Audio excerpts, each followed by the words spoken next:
Sampurasun kasadayana. Pembahasan sekarang atau kesempatan kali ini saya coba bahas tentang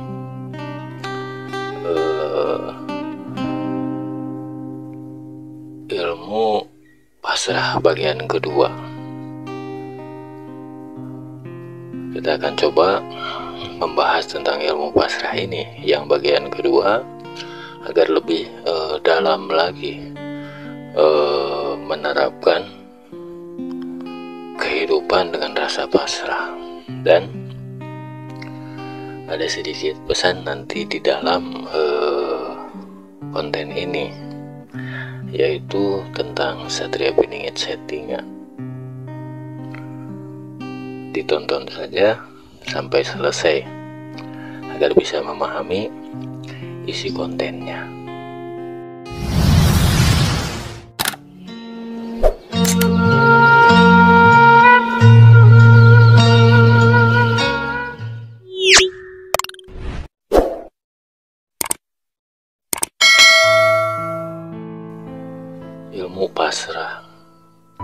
Ilmu pasrah yang dianjurkan oleh Kanjeng Nabi Muhammad Sallallahu Alaihi Wasallam di akhir zaman ini, yang tentang Al-Kafi. Nah, ilmu pasrah itu yaitu berserah diri ketika kita berhadapan di setiap permasalahan kehidupan.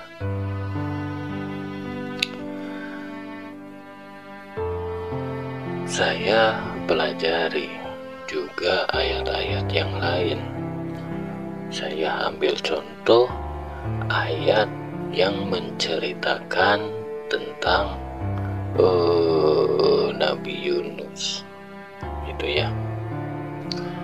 Nabi Yunus itu seorang nabi atau utusan, gitu kan.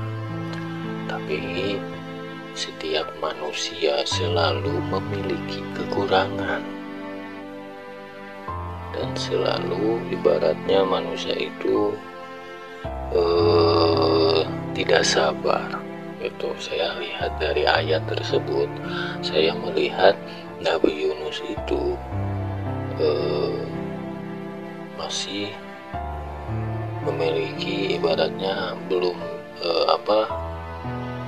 bisa menguasai dirinya, masih ibaratnya dirinya itu belum 100% ya kuasa gitu.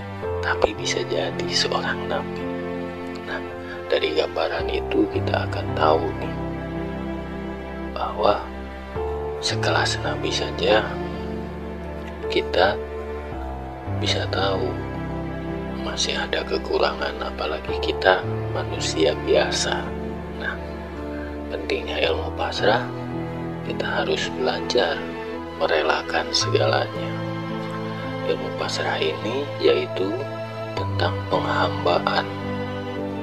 menghambakan diri pada Yang Esa. Saya ambil contoh yang tadi, yang tentang Nabi Yunus. Nabi Yunus juga ayatnya menunjukkan pasrah, berserah diri. Itu Nabi Yunus juga intisarinya sama dengan Al-Kafi. Kenapa seperti itu? Karena banyak orang bahwa surat yang menceritakan Nabi Yunus ini bisa menarik rezeki. Banyak ahli-ahli syariat itu seperti itu. Saya akan coba bongkar tentang ayat Nabi Yunus ini. Kenapa pasrah? Karena setiap orang yang pasrah, rezeki itu akan datang. Seperti ini. Kan di kisahnya Nabi Yunus tuh diberi perintah ke suatu tempat agar di tempat tersebut Nabi Yunus bisa mengajak umat manusia agar eling, agar beriman. Eling itu kan beriman gitu kan. Kalau tidak beriman ya tidak eling, tidak sadar. Agar eling di tempat tersebut gitu. Tapi umat yang berada di tempat itu bandel-bandel, tidak mau nurut, tidak mau mengikuti Nabi Yunus gitu kan. Sampai-sampai Nabi Yunus itu bilang, jika kalian tidak mengikuti titah atau perintah yang maha kuasa Allah Subhanahu wa Ta'ala, maka Allah akan murka atau memberi azab. Nah, dalam ayat tersebut saya pahami itu Allah itu tidak pernah murka, tidak pernah memberi azab. Tapi karena umat ini yang bandel, Allah sudah mengutus seseorang.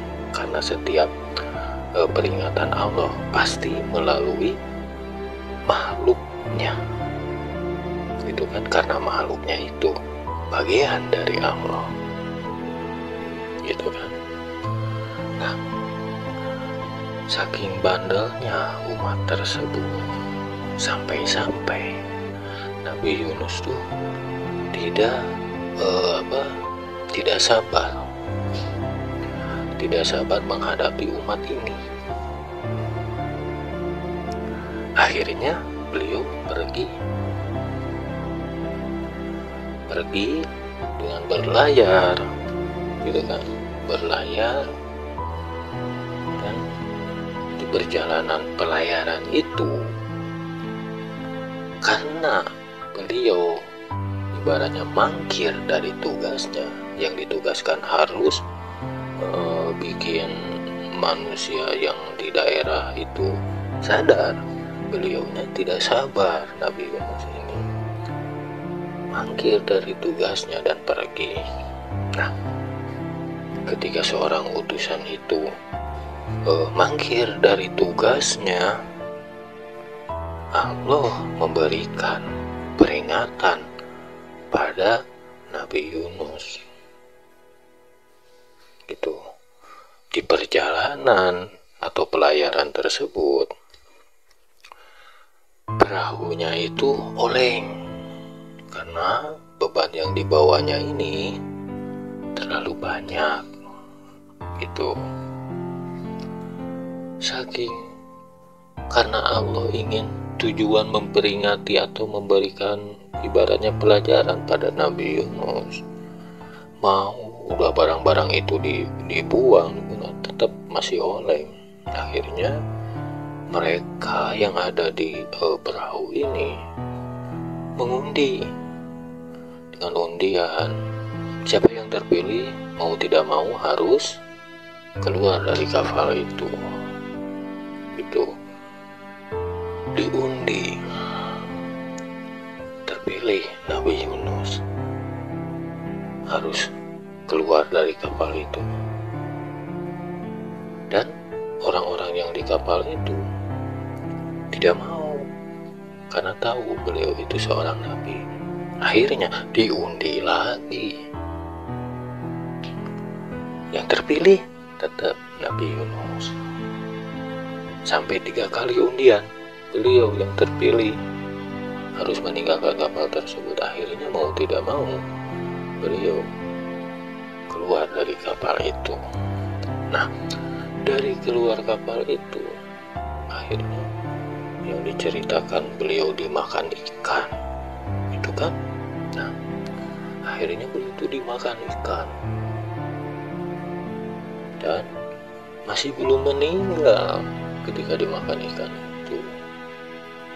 Dan beliau itu masuk ke dalam perut ikan yang beliau tidak bisa melihat apa-apa, gelap gulita. Beliau sudah berusaha ingin keluar dari perut ikan itu, tetap tidak bisa. Akhirnya beliau menyerahkan dirinya pada yang maha kuasa Allah Subhanahu wa Ta'ala. di dalam perut ikan.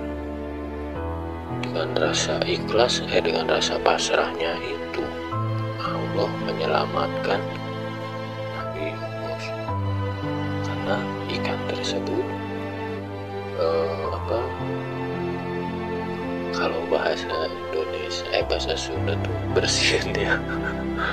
Akhirnya keluar tuh Nabi Yunus dan selamat. Nah, di balik kisah tersebut tetap pasrah yang bisa menyelamatkan kita di dalam gelapnya kehidupan. Yang digambarkan di perut ikan itu kan gelap gulita. Nah itu kalau di dalam kehidupan manusia cenderung banyak manusia yang kegelapan, gelap mata, gelap hati. Jika orang masih mengikuti yang namanya ego nafsu itu kan bikin manusia itu kegelapan. Kita ambil contoh ujian dari Yang Maha Kuasa itu kan agar kita bisa menemukan jawaban. Ya, kenapa saya bilang keseluruhan Al-Quran nih intisarinya atas nama Allah,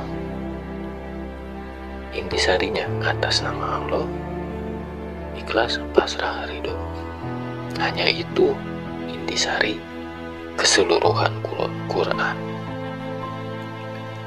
Jika kita ingin menjalankan Al-Quran di dalam kehidupan kita, agar syahadat kita benar-benar syahadat yang ibaratnya bukan hanya sekedar diucapkan, karena syahadat itu harus dilakukan, dilampahkan, gitu kan. Dalam perjalanan hidup ini kita harus selalu atas nama Allah, Bismillah. Karena sesuatu yang kita jalankan di kehidupan ini atas kehendaknya. Jalani hidup ini dengan ikhlas, dengan pasrah, juga ridho. Cukup dengan itu kita sudah menjalankan isi Quran. Bukankah Quran itu untuk kita jalankan di kehidupan? Jika Quran itu tidak kita jalankan di kehidupan, buat apa Al-Quran itu ada?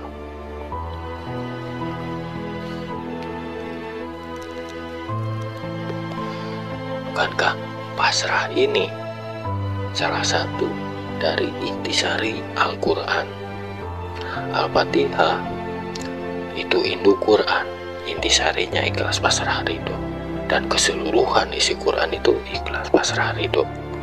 Dan setiap ayat yang ada di dalam Quran, Allah itu senang pada manusia yang mau berserah diri, pasrah.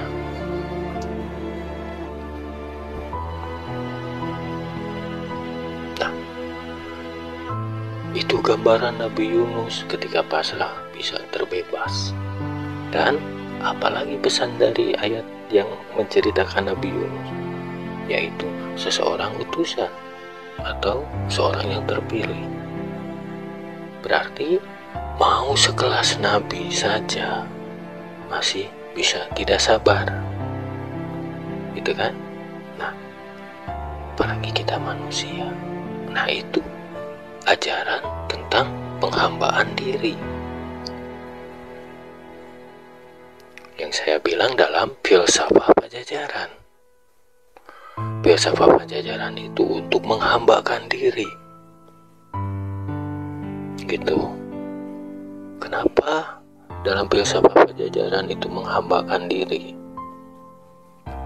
Itu kan Pajajaran itu sejajar agar kita sejajar semuanya, tidak ada perbedaan. Manusia ini entah jabatan, itu kan, entah derajat, entah kaya atau miskin.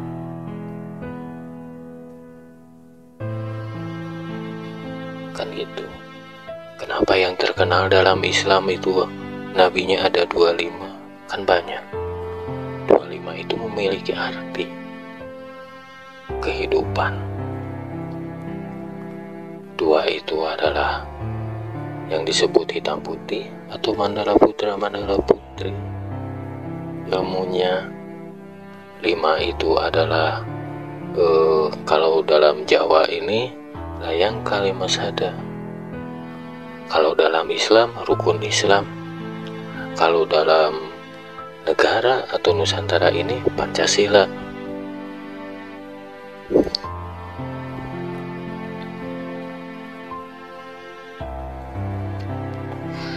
Kelima itu memiliki arti yang sama, intisarinya, yaitu penghambaan.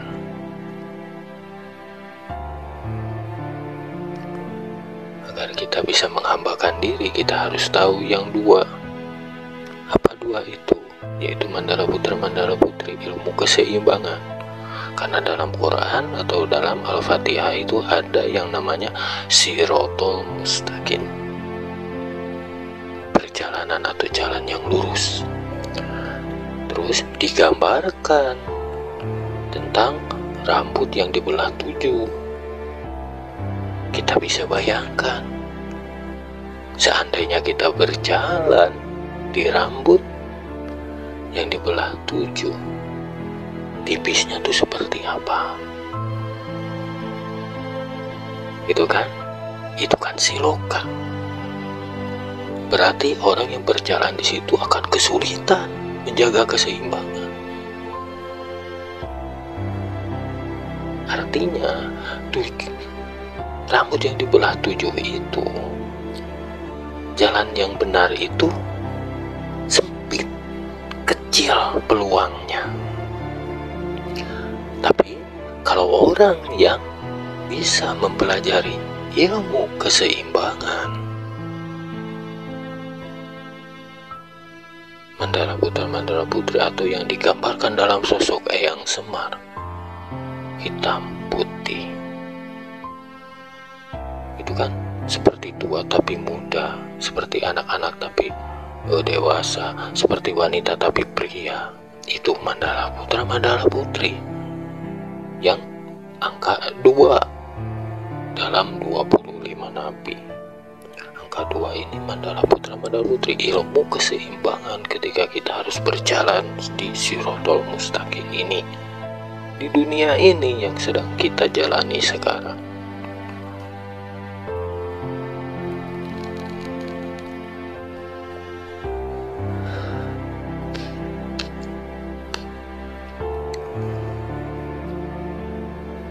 Ketika 2 tambah 5 itu berarti berapa? 7. Makanya angka 7 itu disakralkan. Sebab kita manusia ini harus hidup di bawah lapisan langit yang 7 lapis. Dan kita manusia harus hidup di atas bumi yang 7 lapis. Kalau ke atas kita plus 7, kalau ke bawah kita min 7. Berarti apa? Positif dan negatif. Manusia harus berada di mana? Titik 0. Ketika kita manusia menemukan titik 0 tersebut, itulah penghambaan diri. Dan Allah Subhanahu wa Ta'ala atau yang Esa itu ada di sana.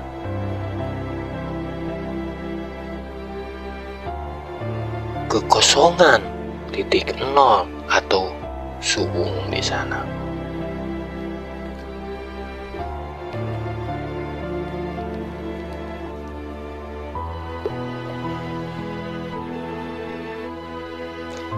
Makanya ada alasan kenapa 25 nabi. Begitu. Manusia itu harus 0, harus kosong. Ketika kosong itu berarti gambaran apa? Manusia ini tidak memiliki apa-apa. Mau disebut kaya atau miskin, tetap hakikatnya tidak punya apa-apa.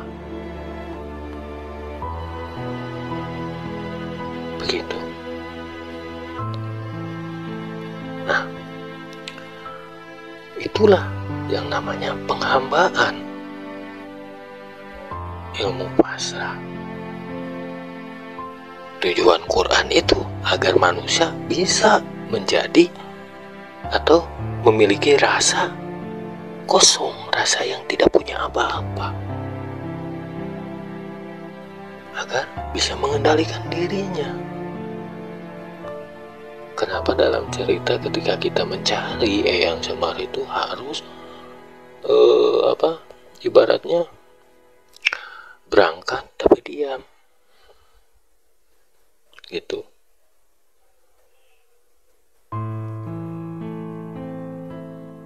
Ya, nah intinya ilmu itu agar kita bisa menemukan yang disebut titik nol. Ketika kita menjalankan kehidupan yang ada dalam Quran yang saya bilang tadi atas nama Allah,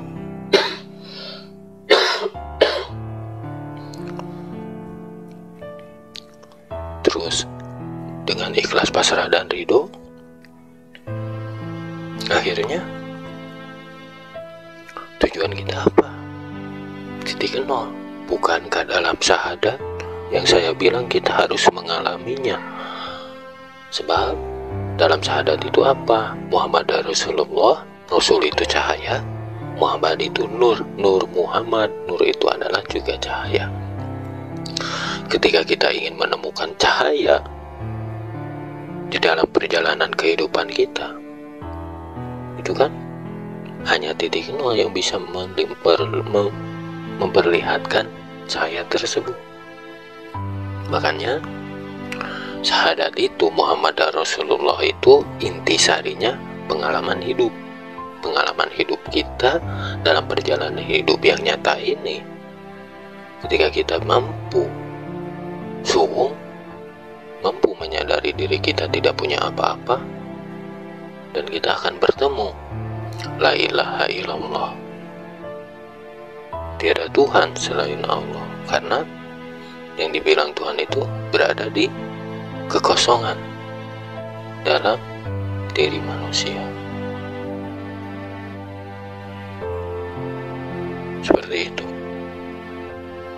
Nah, seperti janji saya tadi, saya akan mengungkap atau akan memberikan satu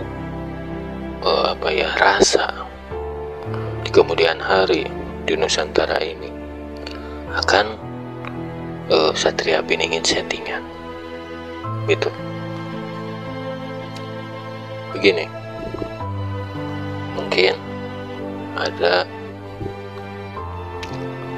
kisah yang cukup menarik ke depannya yang mungkin akan terjadi.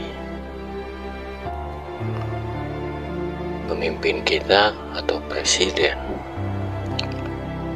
yaitu kalau sekarang tuh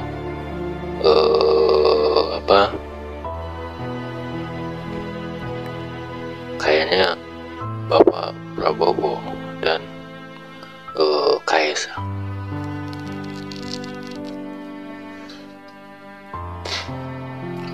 Wakilnya Prabowo itu akan jadi settingannya Satria Piningin.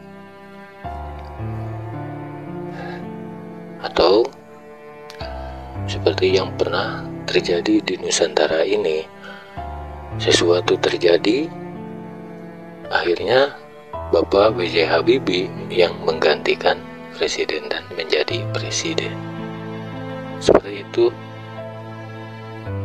yang mungkin kedepannya akan terjadi di pasangan Presiden Prabowo dan Kaisang.